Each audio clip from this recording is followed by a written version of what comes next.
Yeah, it's how you fix stuff. Yeah. Hello. Hopefully, if you are watching this, you can see all four of us and the microphone should no longer be muted.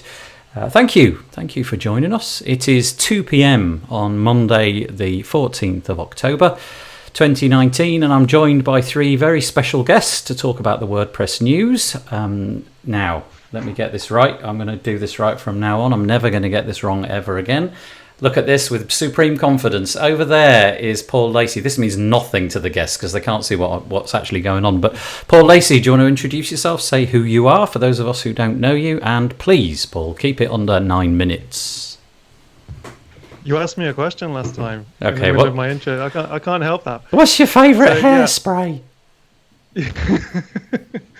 So, Paul here from Dickie Red Studio. We're a WordPress and UX, I can't remember what I am now, WordPress and UX company in the UK, and I'm also brand ambassador for RunCloud, and recently as well I've become the co-founder of the Matt Medeiros unofficial fan club. Matt's the other founder, he's the other guy. Yeah. There will be no segues of that quality for the rest of this broadcast. But so that leads me perfectly to Matt Medeiros, first time on our little weekly news show.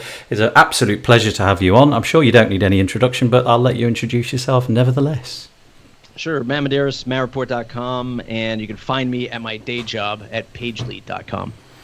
If you want to listen to a high-quality podcast, chuck WP Builds in the bin and go to the Matt Report because it's significantly better than anything I make.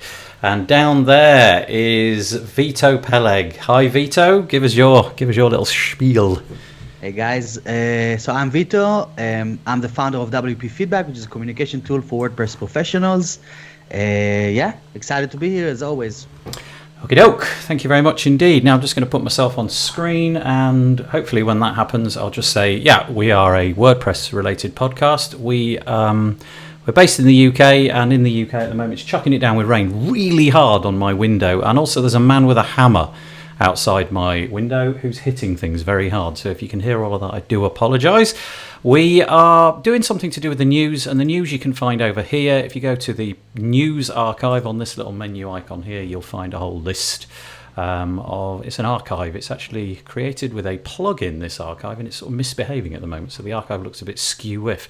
But this is the one that we're going to be looking at today. It is number 84. And we're going to go through these articles. Now, what I do is I send these to the people who are going to come on the show, and sometimes they have the time in their week to sort of like decide that they're going to talk about things, and sometimes not. So if you have nominated yourself for one of these things, please let me know. Should we crack on with it, fellas?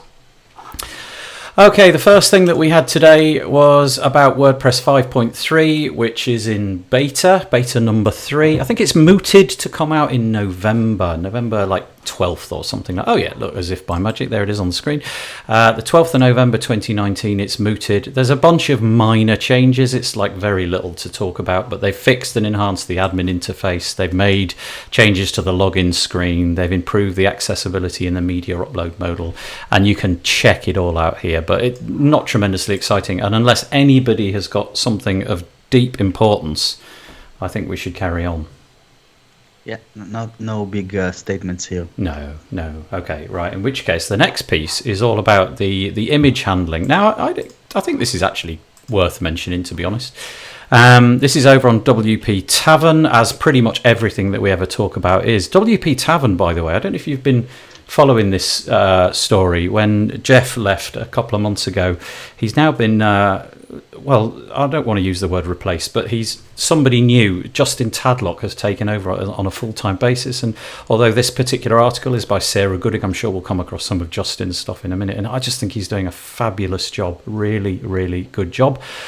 So in that beta 3, we've got some changes to the way that WordPress handles large images. They're now going to essentially, when you upload a large image, by default, WordPress is going to say this is the maximum size that you can throw at us, because, you know, with the advent of the iPhone and amazing cameras, they're getting a bit ridiculous and you're sort of clogging up your storage space. So WordPress 5.3 is going to cap this. I can't remember what it is. Default threshold of something like 2.5k pixels wide. something like that. And it will still, as always, save the original image. So there's nothing particularly exciting there. It's still going to be stuck on your server using up loads of space.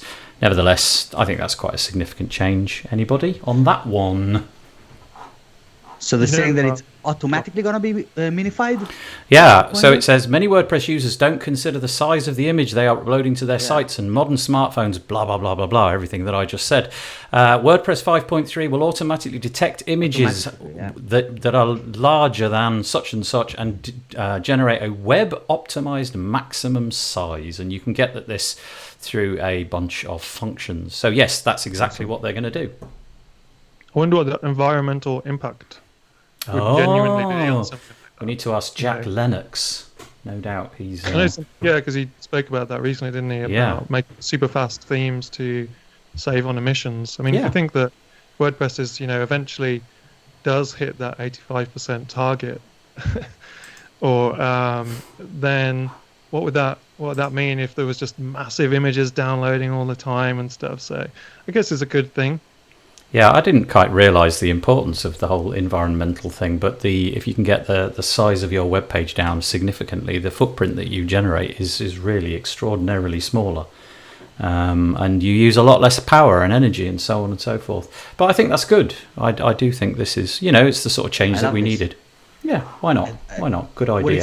Well, it's not big enough to replace like WP Smoosh and all of these kind of plugins that do this on purpose, I guess, but it is great for others. Just managing clients that don't really understand the concept of size of image and this kind of stuff. That's perfect, and for us as well, because people are uploading images directly onto the dashboard. The clients that upload the images directly to the dashboard through our tool. So that's actually a great announcement for me to give to my group. It does make the point in this article. Like I say, Sarah Gooding wrote this, that it's not intended to replace things like Smush and the rivals WP Compress and all those kind of things, because it won't posthumously go back.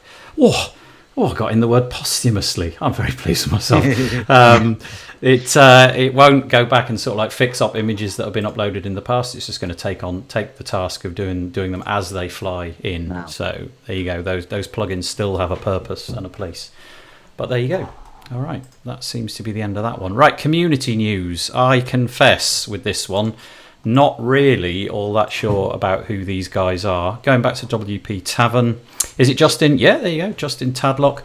So Macho Themes, which is just such a great title for a business. I've not heard of them before, but Macho Themes. They're behind something called Modular Gallery. They've acquired 3 new plugins. One's called Final Tiles Grid Gallery Light, Photo Blocks Grid Gallery, and the third plugin is Ever Lightbox. I guess this just speaks about the whole coalescence in the WordPress space and how the big names seem to be taking over everything.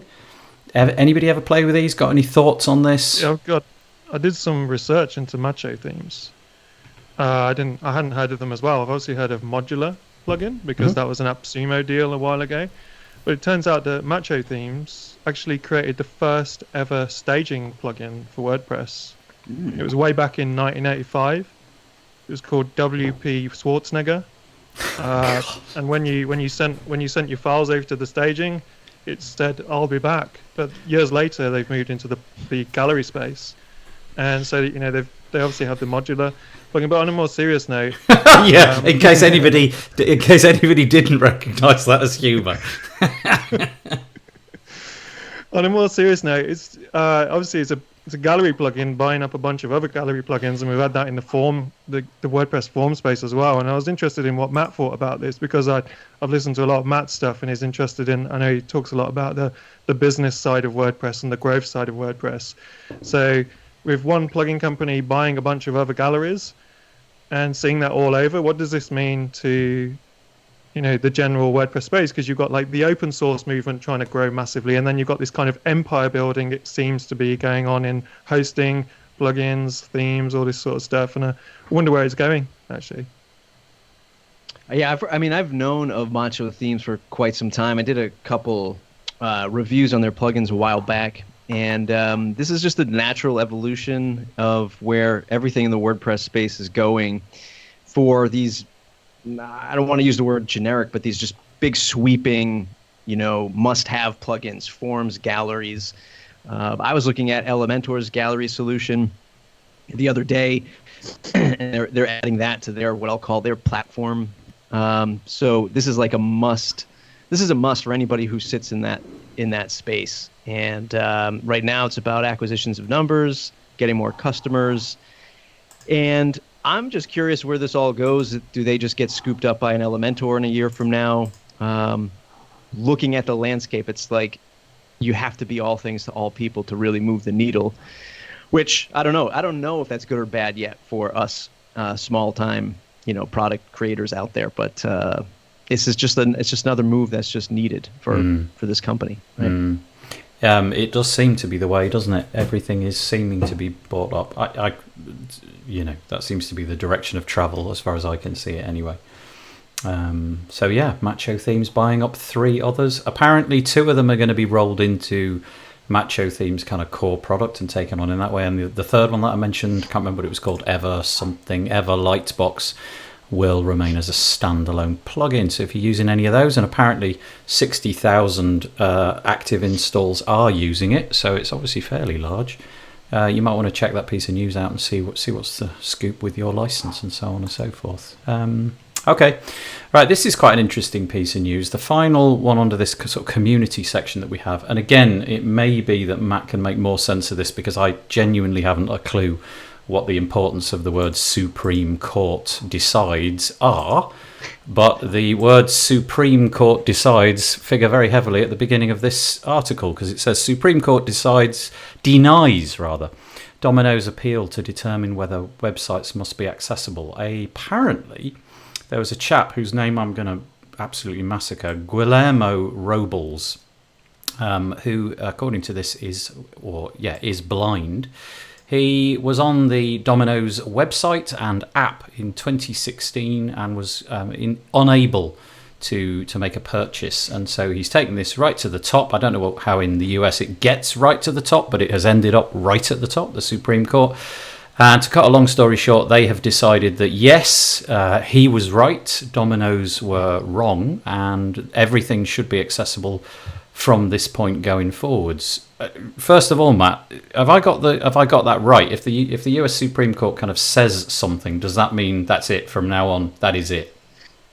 I don't know if you've witnessed the landscape of U.S. politics lately. No. I don't know how anything works, to be quite honest with you. I think it's a couple of tweets and all of a sudden there's a war. I don't know. I don't know how any of this stuff works. I think the proper framework, and I haven't been following this particular, I don't even want to say case, but this particular topic other than reading headlines. Yeah. What I've read through this, though, is that they didn't make a change or a judgment on any of this stuff. They just denied the fact that they will not take on Domino's appeal, right? So U.S. Supreme Court is obviously the highest court circuit in the U.S., and they just said, no, we're not going to take this on, for lack of a better phrase. It has not directed us to do anything. It is seen as a win for accessibility. And I think that's like the general consensus of this piece. Reading through the comments, there's some great nuggets in there from some people who chimed in. This is a great win for accessibility in terms of, there is some spotlight on this stuff, which normally doesn't get any, big headlines, especially with Domino's. Not that I eat Domino's, but it is a large player in the U.S. market. And again, it'll be interesting to see what happens from it. If you read through the comments below, this is an opportunity for, web developers out there or other agencies to take hold of this and be able to, offer these services to local governments or to bigger businesses, right? To make sure that their sites are accessible. Because like we saw with GDPR, data protection, and all of this stuff, this is just the seed, and it will, continue to flourish over the years, and positioning yourself now to be able to help sites and organizations get more accessible is going to be a win for everybody. So there's no sweeping change. It's not all of a sudden like, it's not the year 2000 effect where all of a sudden everyone's worried the next day, but it is definitely something that is gaining some traction here. Yeah. Well, okay. Well, that's really interesting. You've certainly given it a different perspective than I had. I hadn't really understood the part about it. It just means they're not taking it on. I'm actually just reading it now, and to quote, it says, if you run an online business, it's past time to make sure your website is accessible. It could be years before the current law is amended or new ones are written on the legislative level. The winds of change will likely not favour those with inaccessible websites. In a nutshell, businesses and websites, apps or other online presences need to make sure that all people have access to their goods and services, and it goes on and on in that tenor. So yeah, I guess look out for a theme labelled as accessibility ready, and then Justin does make the point that I suppose a bit like something like SEO, this is not a case of get a theme that says it's accessibility ready and you're done. It's going to be tweak constantly, and just keep an eye on things as you go. And then somebody in the chat has said US Judiciary District First Court leads to Circuit Appeal Court leads to Supreme Final Court. Okay, so there's a hierarchy there that I fully didn't understand. Thank you for alerting us to that. That's great. Liam Tulan, I think, wrote that. Thanks very much. Oh, I could put it on the screen. Let me add it to the broadcast. Look how exciting. Look, there's Liam's comment popped up. Technology is fabulous stuff. Right, let's get on with it. The next one I was going to say, go on, please, Paul. This accessibility piece. When you have a building, like an extension on your house or something built, the builder just won't do it. If there is, if you say, can you do this like this, and the builder will say, no, you can't have that, and the house, the person who's commissioning a house or a building says, okay, what can I do? And it feels like in the digital world, in web, the builder, as in the agencies, are often in situations where they are just told to do this, and so sometimes it makes me wonder, where's the bottom line of who's responsible for, you can give out advice that you should do this, but at the end of the day, if someone says to you, this is exactly what I want, I'm not paying you unless you do it like this. Obviously, you want to move away from those sort of things, like Matt said, and go towards reposition yourself. But I think that in the whole world of web, there's just so much confusion about what digital accessibility looks like compared to in the physical world of what people are used to seeing in buildings and stuff. So it just feels like there's such a long way to go for business owners who aren't digital savvy to understand, the decisions that they make and the things that they ask their agencies and freelancers and whatnot to do. My take on this, because when I started building sites in Tel Aviv, it was just around the time where it became a law. So I've been through this revolution in one country before, and it was a huge mess for the first couple of years, that's for sure. Apparently there was just like one attorney, that was assigned to make sure that all the websites around the country are accessible. One guy, and everyone was just like asking him questions for, like, he had a backlog of 2 years of questions to answer. Hopefully in other places they'll do it better. But the way that it was structured, and I think that this is the same in the States as well, there's levels to it. You have like a 2As, that's the standard kind of level, and then it goes all the way to 6As as far as I know. And if you want to get to the 6As kind of level, you got to have it, it's like accessibility from the core. So you start with accessibility as you're creating the architecture of the website and so on. But for most small businesses, and I imagine that's the target audience that we have here, just splashing on a plugin to change contrasts and to make sure that fonts can be increased. There are a bunch of basic accessibility plugins that, like Nathan is saying, needs to be adapted a little bit. So you got to tell them on which places it needs to be on or off. There's kind of a tagging situation within most of these plugins that you tell them this is the headline, this is this thing, so they react accordingly. And that's enough for not getting sued. In terms of responsibility, the responsibility in our mind is on the business owner's side, because it feels like we're selling them the website. But in reality, or at least how it was over there, the responsibility is on the web designer. In the same way that you said, Paul, like with the constructor, like when you're building a building. It's on the architecture and on the engineer. That's on them, and they're liable if anything falls, if the building collapses or if there is problems with accessibilities and stuff like that. So that's the same situation here. In any case, you should have insurance, because we don't really know where these things come from, and it can happen on a website that you built 2 years ago and you're not even serving this client anymore. Then this law comes into place, and then they get sued, and then you get sued. So just to cover ourselves, we did even here in the UK, there's proper Professional insurance. indemnity insurance Exactly, in the UK. all this kind of stuff. Great advice. The insurance companies always manage to do well out of this stuff, don't they? It's so not. We're in the wrong business. Let's make some new legislation, make it really hard to implement, not necessarily in this case, and then we'll just insure ourselves against it. Right, the next one is, thank you for reminding me about this. I presume it was Vito. This is. Do you know what? Here's an interesting thing, right? I'm going to put us all back on. Every single one of us has, in some way, shape, or form, done something for WP and Up.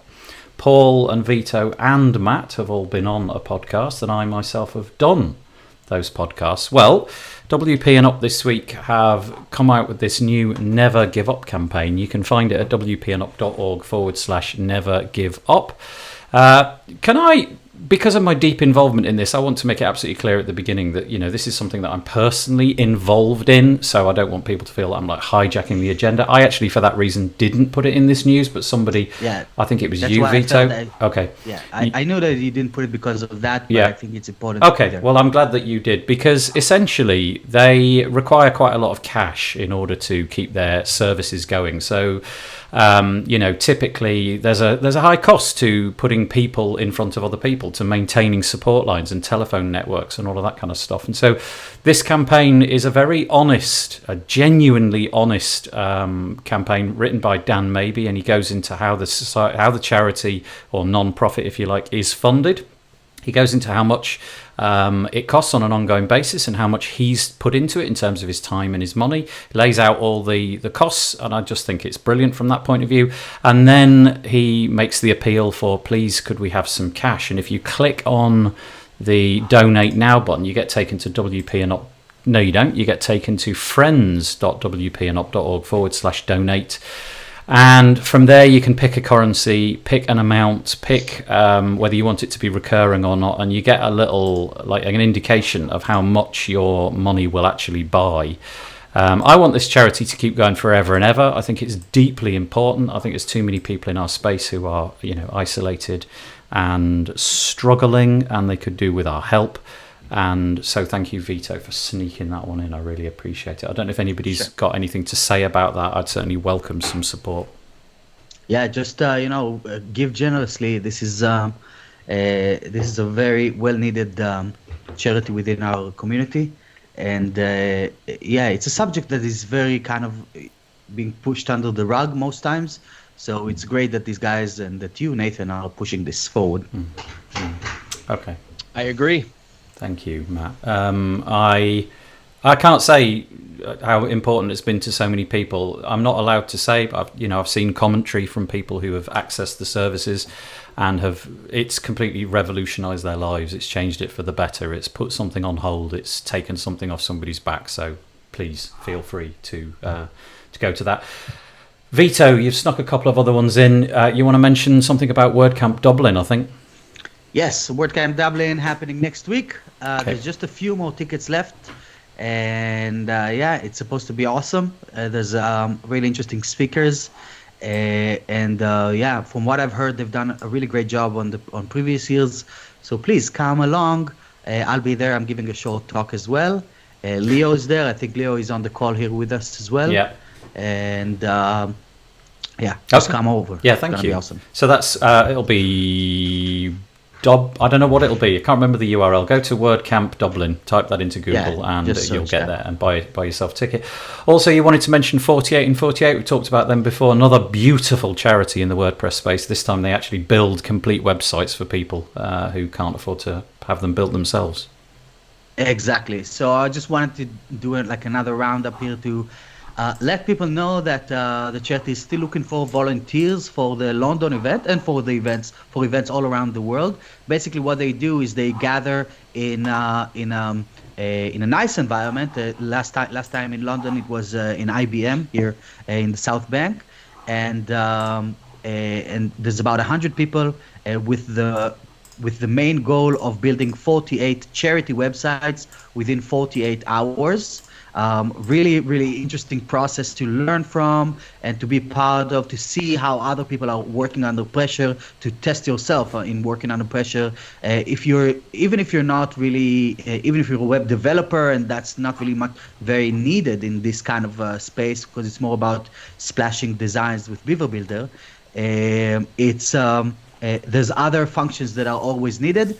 And there's always need for people that know WordPress, because a lot of the people that are coming are from companies that are sometimes not even related to that, or they're working in big agencies that don't necessarily work with WordPress, so they have like UX skills or UI skills, but not really specifically in the WordPress space. So this year I'm leading the WordPress side of things, this WordPress support desk inside the event here in London. And come on, join us. It's gonna be awesome in IBM. 2 days over the weekend, food, great company, and a lot of stuff to learn. And of course, you feel awesome after this is done once you see all of the charities that didn't have any way of promoting themselves, and now they have a home online. Yeah, nice, really nice. I think it's a superb charity. Is it Adam Walker that's behind that? Adam, yes. I think it's Adam. No, not Walker. Is it not? Apologies. I'm sure it's Adam. But some kind of an Adam. I apologize to Adam for you know what happens, Vito? What happens after the 48? The theoretical 48 hours. What happens to these nonprofits after they get the site? Do they get these people long term for consulting? No. So there is like a part of the work during the event is to help some backlog of support tickets and stuff like that once we have some time. But usually what happens is that they are offered a really, really reduced kind of price for hosting and for WordPress maintenance. I don't remember the name of the agency that does it, but they are the ones that initiated the charity as well. So they're doing it it's really at cost. We know that it's at cost, and just to help them. But if they don't want that, they just get the files and they can move on to whatever server that they want and keep managing this on their own. Nice. Got it. It is Adam Walker. Just went Walker. Walker. Oh yeah. I thought he said. Doesn't matter. I think I probably did. If in doubt, blame me. That's the rule of thumb that I've always adopted throughout my entire life, and it's worked very well. We're talking now about plugins and themes. Breezy. I like this Breezy page builder. They've introduced this design kit. You just have to have a quick flick through. Man alive, they've dumped 500 of these blocks on the world all in one hit, which I think is pretty impressive. You've got this option to go from light to dark. You toggle it. Everything that was light becomes dark and vice versa.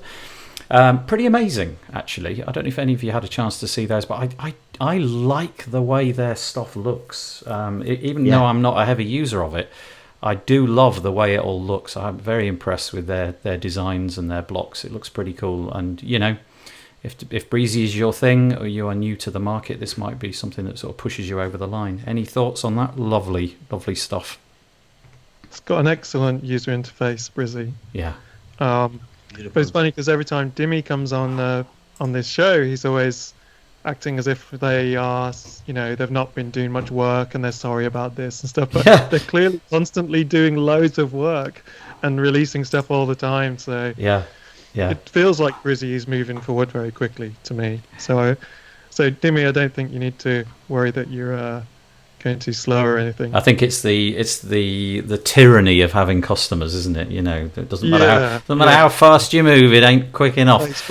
Yeah, they've divided them up into hero sections, features, contact gallery, etc., etc. And so just go and check them out. Now, last week it became a bit like comedic because the WP Builds podcast turned into like the advert for Kinsta.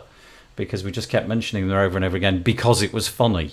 This week, it would appear we're going to be mentioning Brainstorm Force over and over again, not because it's funny, but because for some reason they've decided to dump a load of news all in 1 week. So there's 4 things that they've chucked at us this week, which is pretty impressive, actually. I suppose it's quite a good way of getting yourself a bit of attention.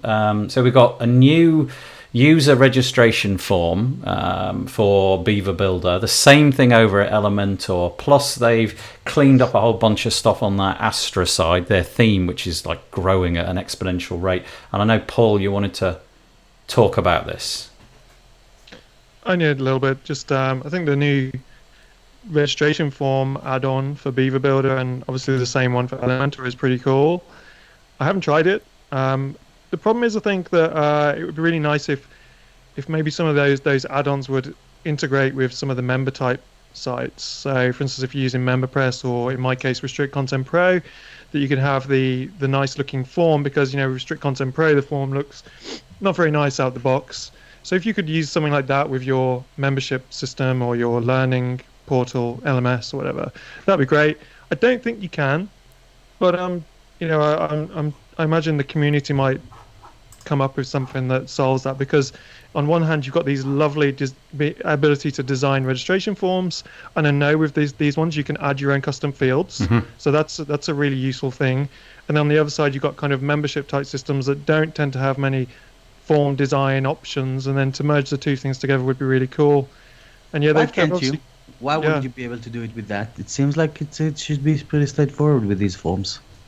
I think, for instance, if you take Restrict Content Pro as one example, for instance, so you've got user registrations is one thing, and then belonging to a membership level within the plugin is another thing. So to make them really, really useful, it'd be great if those plugins would look at a bunch of the top membership systems or the LMSs and say you can tick a box and it adds them to a default membership level or something in MemberPress or Restrict Content Pro or LearnDash or Lifter or whatever.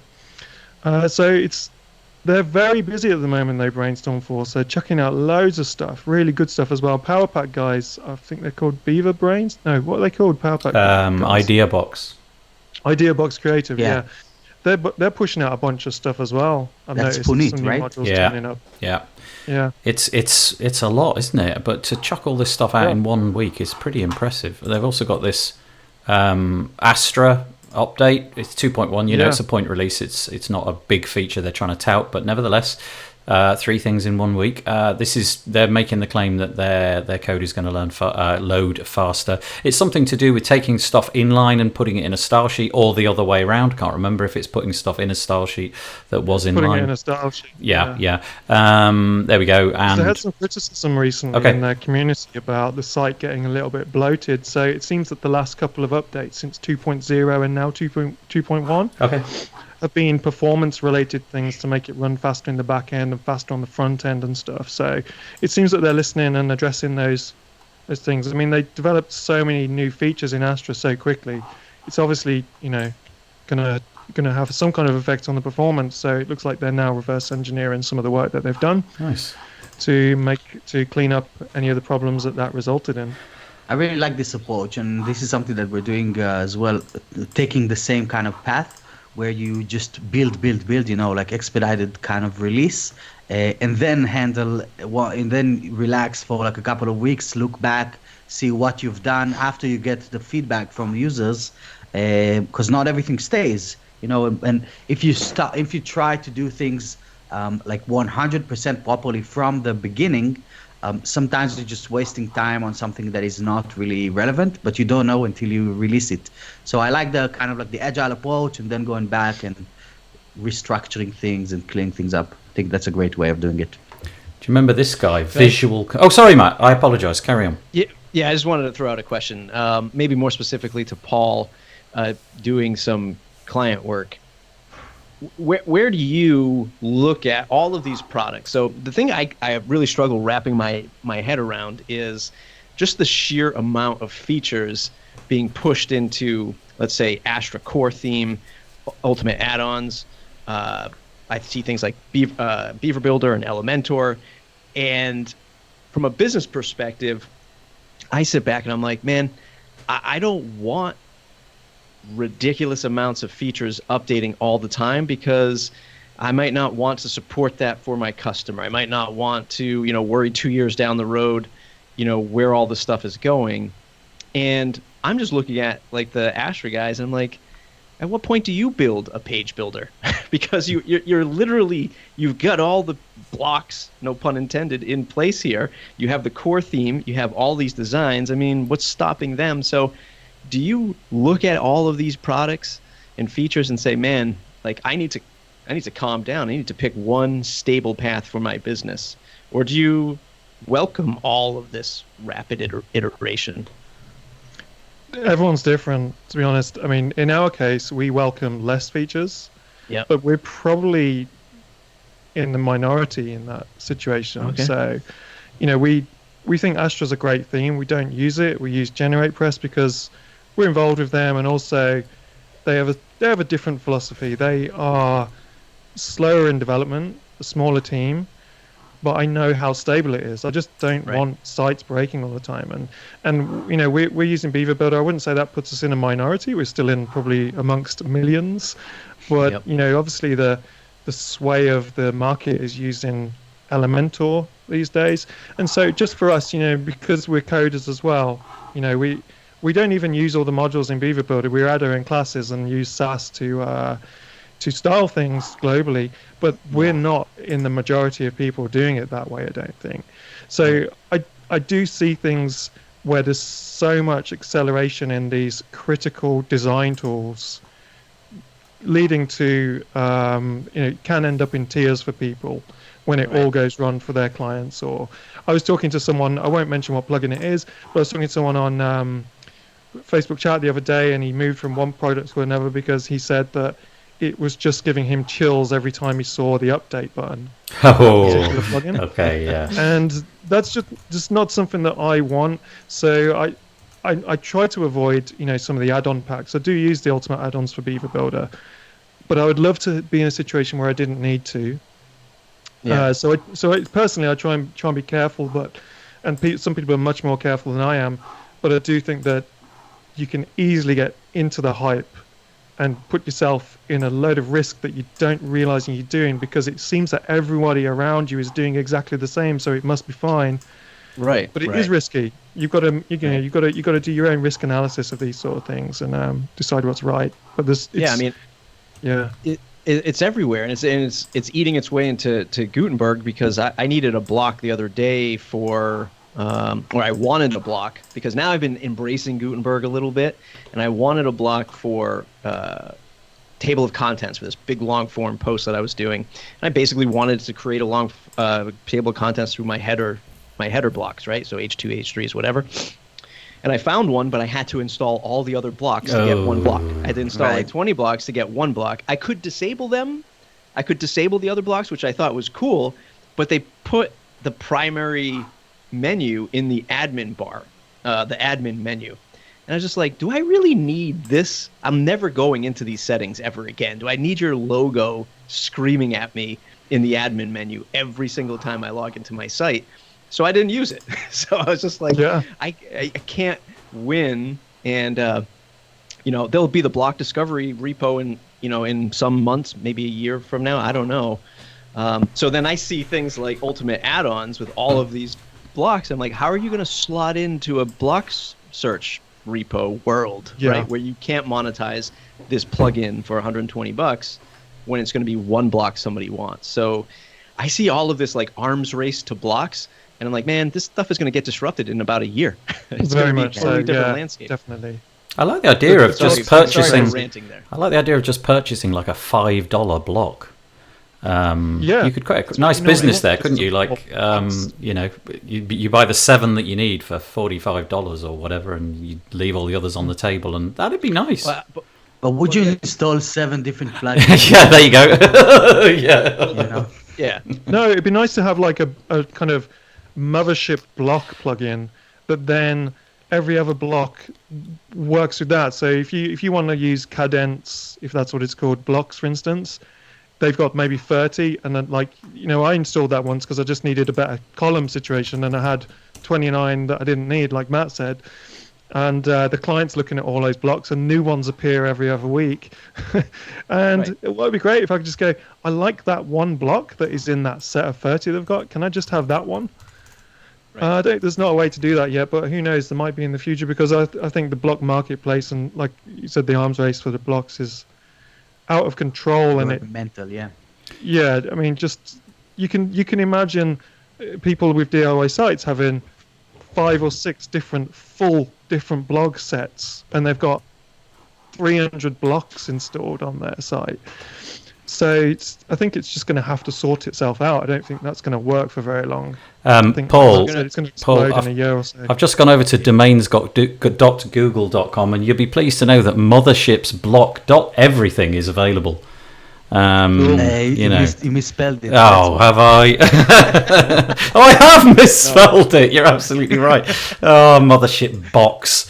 That's me all over. Don't worry, it all redirects to Jet. Yeah, there it is though. Mothership blocks. I love the idea of that, Paul. Mothership blocks. What a great idea.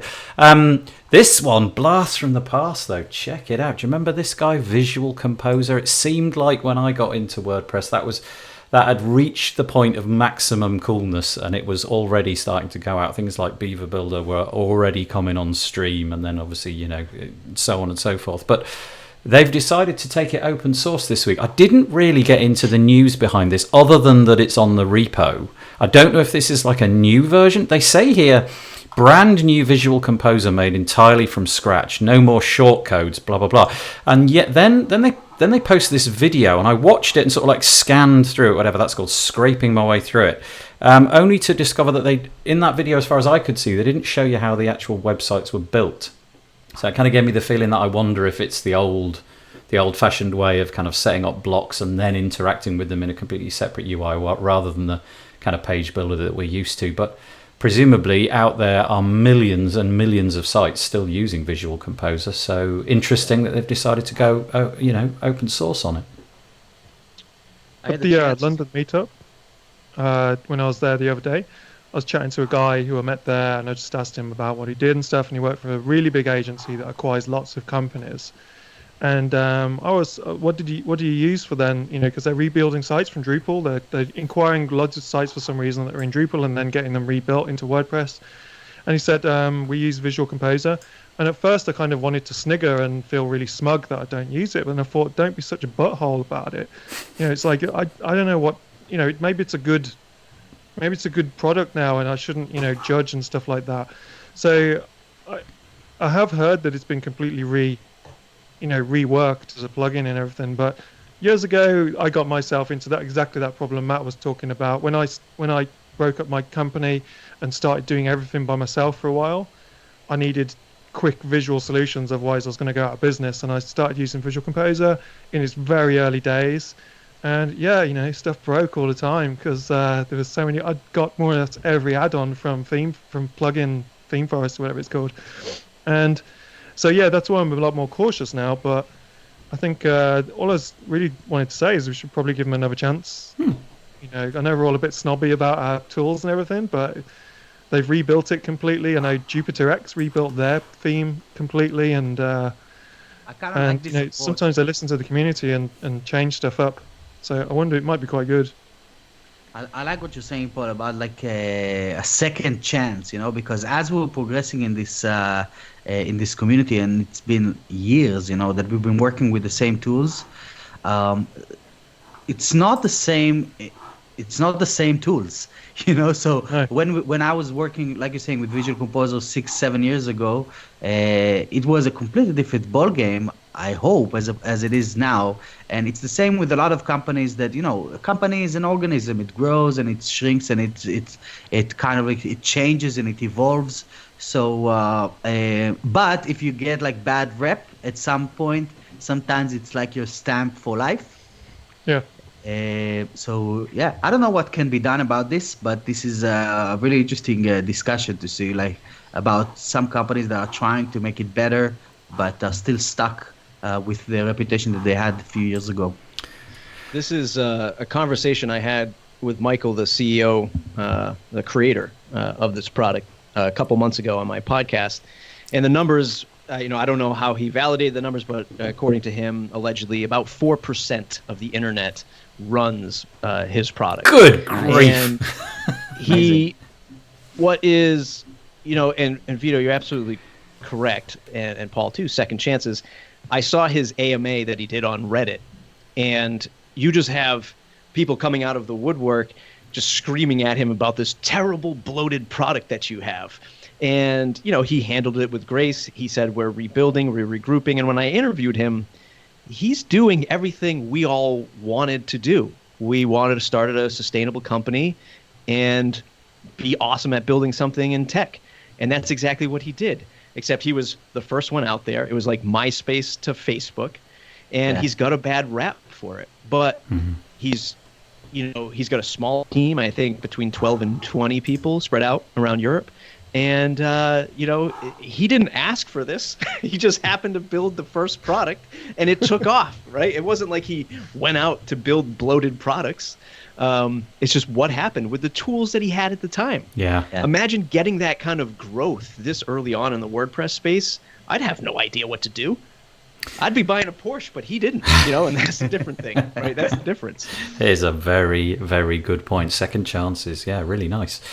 I think you're right. I mean, when he and that company founded that product, there was no path to creating a page builder, so they did what felt like the best thing at the time. And my recollection at the time was that everybody thought it was revolutionary and amazing, and then of course it led to something. And of course history will show that the current iteration of page builders something will replace them, something better, no doubt, with AI, that we don't have to we just think of a website and it appears before our very eyes. Okay, very interesting stuff. Thanks for all of your input on that. It's really cool. There's a couple of things that came across as deals this week. Basically, we've got 3 things that came up on AppSumo this week, which are WordPress related. They're all from WeDevs. There's this thing called WP Project Manager Pro. There's WeForms, which is like a Gravity Forms replacement, and there's WP User Frontend Pro. I've got no experience with any of these, so caveat emptor if you check them out. I don't even know if they're still on AppSumo, but there you go. Another quick one that I wanted to mention was this came in an email to me, and I can't even remember. What the reason for the email was, but I presume it was just about this. And it's Paid Memberships Pro, and it's 50% off until I think the end of maybe today or something. End October the 14th. So it's called Paint It Black. So it's Paid Memberships Pro /paint-it-black. Go and get that. That's 50% off. Seems like a pretty good deal to me. And the other one, like a CMYK website. Have you checked it out? No, yeah. It is pretty interesting. Yeah, I didn't really look at the design. You've got more colors, dude. Yeah. This isn't CMYK. Yeah. And the other one was Vito. You're going to mention really two. Good plugin, by the way. Oh, okay, good. Thank you. So a couple of people, I think we know, Nathan, use this for their membership sites. Okay. All right. So check that out. Yeah, Paint It Black, Paid Memberships Pro. And Vito, you wanted to mention Cloudways and some product called WP Feedback, which has got a deal on. Right. We'll start with Cloudways. So basically once a year they do this massive giveaway. Last year it was for like $80,000, but it was a huge success, so they upped the game this year. And I think that every product owner in the space has been receiving messages from the guys to try and give some kind of a license into this thing and create some kind of a joint giveaway for the community. It's massive, and everyone is here. And it closes in 2 days. So if you want a chance of winning $170,000 worth of plugins and themes and stuff related to WordPress, now is the time to sign up there. What could you possibly do with nearly $200,000 worth of plugins and things? It'd just be like complete crisis of options, wouldn't it? It's like, well, I don't even know which file do I open? And then what's this WP feedback nonsense then? What's that all about? Right. So, over the past few months, I've been working with Adam Warner, the real Adam Warner that we talked about before, and trying to set up some kind of a partnership together. GoDaddy didn't have anything like that, so we created one. And that's the exciting bit about this. This is the first time that they're doing something like that with a product, and we're piloting and we're basically the first ones that are doing this with them. If you have a GoDaddy Pro membership, which is free, if you have a GoDaddy account and you're managing clients through there, then you should get it, because you get basically managed WP, if you know what that is. You get that for free, and now you get 50% off of WP feedback as part of this thing, which is kind of awesome in the sense that they're subsidizing some of it for their users. And that comes back to what we said before about companies that don't have the best reputation and are trying to do better, especially in the community. I think that GoDaddy are investing a lot of resources into trying to make this better. I heard that a year ago from Troy, who was talking about this back then when we were hanging out around this, and I could see the progress, and they're really trying to get them out of that bad reputation, bad management, and all these kind of stuff that happened. So what they're doing now is they're basically doing stuff for goodwill, and this is one of those things.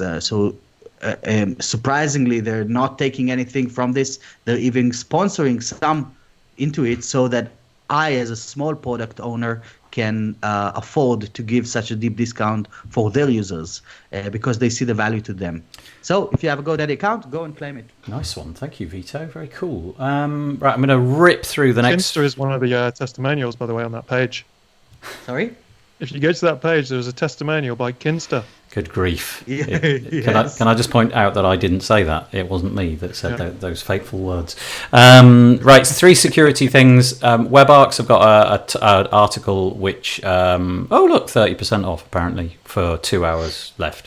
It's all about their insurance. We mentioned last week that they've got this like insurance policy where if you spend a certain amount of money, they'll fix your site. I think this basically goes on to that. And this particular article is all about the fact that you can now do backups. And I mentioned this last week, and I thought I'd dig the article out. This is something on Wired. It's all about DDoS campaign, which is causing havoc over the internet at the moment. And last but by no means least, on the security front, iThemes Security Roundup. Just sort of mentioning a problem that they've had in their iThemes Sync plugin, which is kind of interesting that they've got a security solution. And this week they've had a problem with their iThemes Sync. So if you're using that to sync your sites, then maybe go get it updated ASAP. What else are we going to mention? A couple of things. We did a podcast. This is the massively self-promotional bit. We did a podcast, David and I, with the enormously clickbaity title, Marketing Funnels Don't Exist. Of course they do. I'm sorry for the offence that I caused. But the point was, you don't have a funnel where all the water goes in the top and the same amount of water comes in out the bottom. You have a leaky funnel, rather like a colander, where you put people in the top and about 90% of them drip out the sides. So that was what that was about. And this one is lovely. This is WP Mint, which is by our good friend Chris Hughes. And I thought I'd plug his product or service. He's got this like care plan company called WP Mint, and I'm Mint WP. Sorry, and thank you, Mint WP. That's all right. And essentially, if you don't want to take care of your WordPress websites post building them, then Chris will happily take that role on for you. And he's offering 25% off, so they should have been in the deals section. Code WP Builds. If you want to get in touch with him, he'll give you 25% off. And I just thought that was really nice, because that was just him in our community being nice. There were no jobs in our job section until Vito came along. Yes. Vito, have you got a job? I do. Well, I have a job for myself. That's that's for sure. But it's too much, so I'm trying to kind of like get people to support me now. So we've grown the team to 8 guys in the past 4 months. And now I need a lead developer that will take this part from me and will help us take things to the next level as we'll keep expanding the team. There's already like 5 developers working full time on the tool, and someone needs to manage them. So this is actually a London-based role, even though I might consider people from other places working remotely, because most of the team is working remotely. Nathan, do you have the link to pull up? I don't, sadly. Hold on a minute. Let me see if I can grab it from your bits and pieces. You see, when I right-click on a Google Doc... Oh, no, there you go. Yeah, I've got it. If you right-click on a Google Doc, it gives you the Google Doc options. No, I've got the wrong link, Vito. Where's it gone? I know. There it is. Got it. Hold on. Let me grab it. And I'll put it on screen. What are you requiring from this successful candidate? Right. So first of all, they have to have experience managing a team. They have to have experience in WordPress. Also, with our new dashboard, Laravel and React.js comes into place. So that also should be in the game. And more than that, just I'm a really fast working guy, like a 10x kind of attitude. So the people that work with me need to understand that. They need to know that we're here to make something huge. So this is a huge opportunity, but also going to be a lot of work. Good for you, Vito. Thank you so much. You're the first person to list a job. That's it. We're done with WordPress. If anybody can still stay on the call, we can tackle some of these non-WordPressy stuff. But if anybody needs to go off because it's 3 o'clock, we managed to get through the WordPressy stuff. And I'll keep going. And if anybody just disappears off the call, I would say thank you for your time anyway. What's this stuff? WordPress? I don't even know what to make of this. This seems like it couldn't be real. There's this web company called Accessibee, who alleged that if we were talking about accessibility earlier, if you pay them $490 annually, they're going to give you this sort of control panel. It looks a bit like Elementor or Beaver Builder or something, and you kind of go through your website. Maybe this is the fix. Maybe this is what Domino's needed. But there it is. That's exactly what I mentioned. There are plugins that do this kind of thing. What was that, Matt? I said besides better pizza. Yeah, Domino's is a thing here, but it kind of gets a bit of a bad rep. So yeah, accessibility powered pizza. Okay, the next stuff has got nothing to do with WordPress at all, apart from the fact that they've discovered an oasis on Mars. I just think that's so cool. I'm just totally nerdy about space and all that kind of stuff, and you can find out on the TechCrunch website that allegedly there was a place where there was water, a crater full of water and an oasis-like structure. So that's cool. There was an Apple app. Interrupt me if you've got anything to say. There was an Apple app which they removed this week because allegedly protesters were enabling themselves to avoid the police. And presumably, the authorities in Hong Kong reached out to Apple and got them to pull this app, which kind of led to the inevitable backlash by people saying, "How dare you pull this useful app?" But obviously, Apple has to tread that journey very, very delicately. Expression Engine is now under new ownership. Better Proposals have got some new templates, and Chrome, probably the most important one. Chrome has announced that it's going to stop mixed content from 2020. What that basically means is if you're serving up content which is HTTP as well as HTTPS, it's simply going to block the HTTP stuff. We knew this was coming. Everybody should have taken care of this ages ago, but they haven't. And so Google are going to force you to do it. I'm done. Which is a great opportunity for agencies and freelancers now to reach out to past customers, create a bit of an upsell around this thing. Everyone that didn't do it now. These are once a year. There's this kind of opportunity for an upsell. I think this is this year's one. Okay. Last year was GDPR. Yeah. No, we don't want that. We don't want this year's GDPR. We don't ever want anything like that ever again. That's it. Paul, did you want to say about Better Proposals, or are you happy? Yeah, just I had a look because I've got Better Proposals. It's an awesome tool for creating your own online proposals. I checked through the new list of the new templates. Some really good ones in there for kind of general marketing offers and stuff. But there's also some quite funny ones like plumbing proposal template, stuff like that. I don't know if you saw that, but I guess they may be widening who they can offer that to, because if you are a plumber, or the other one was a kitchen installation proposal, something like that. If that's what you do now, and and you're finding that people are expecting on all the stuff to be done online, And that tool can be marketed straight at those people for a small cost, and then they've got a really nice online proposal they can do every time someone wants a new kitchen. Yeah. So I don't know. Adam Hempenstall hit gold with that app, I think. Clever guy. Yeah, really nice. Nice job, He's doing very well with it, I think. That's it. That's all we've got. We've run over slightly a few seconds. Thanks to everybody who joined in live. Really appreciate it. Thanks to Paul. I'm going to get it. Matt and Vito. Yeah, I'm getting so good at this. The pointy finger.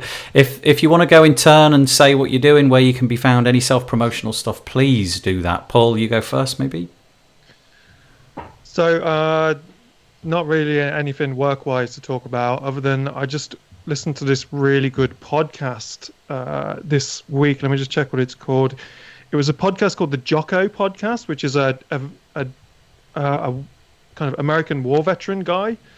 And who did he interview? He interviewed a guy called Dakota Mayer, who is one of the only people apparently to get the what's the really good Medal of Honor. So he's one of the only people who was still alive to get a Medal of Honor. And it was just an amazingly inspirational podcast interview that it doesn't matter if you've fought in Afghanistan or Iraq or not. I think anyone can just relate to it, because it was all about struggles, mental health, and all these different things that can happen to you, and the struggles of life. It was awesome. So a guy called Jocko interviews Dakota Mayer. So I totally recommend looking that up, because I was just blown away. Nice. What a great ending. I like that, Paul. What about you, Matt?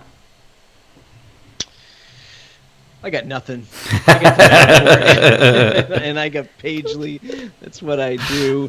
I'm always interested to talk about business, community, and stuff like that. Where can we find you? Just pagely.com or? MattReport.com. Yeah. Okay. Best place to find me. Go and listen to the mattreport.com. Unlike us who put it out every week, Matt does it in series, which actually means it's probably significantly better because he gets more time to think about it. But it's great. It is the podcast in the WordPress space. I love it. And finally, Vito. I think I plugged my way through the broadcast. Yeah, no more plugs. Just something personal. Go on. Nothing much. Just been reading some interesting books. Going back to a couple of books that I've read a while ago, and now I'm kind of reiterating them. So the 10x rule, if you guys heard of that, it just gives you a huge boost of energy and a huge boost of motivation whenever you need it. The guy just shouts at you to get up and do stuff. So I like that. And to relax, I'm reading again Sapiens: A Brief History of Humankind. When I say I'm reading, I'm actually listening to it. Yeah, there's a debate as to whether that's reading or not. I sort of fall on the side of it's reading. You're still imbibing it somehow, aren't you? Right. I have a cautionary tale this week. I'm going to finish off, if that's all right, Vito, with my cautionary tale. Do not let your small child go near your laptop with a pint of milk. Because what happened this week to me is I got an entire pint of milk upended slap bang in the centre of my laptop keyboard, and watched as it sort of bubbled its way under the surface. It's behind me now. Paul's had a quick glimpse. It's sitting there. I've put rice in it. I'm trying everything, and I'm going to leave it for 72 hours before I get it on. But I think I'm going to claim the world's first smelly laptop award because it stinks. Anyway, there we go. Thank you very much for joining us. We'll see you next Monday for the WP Builds Weekly News. Take it easy, guys. Bye. Bye. Thank you.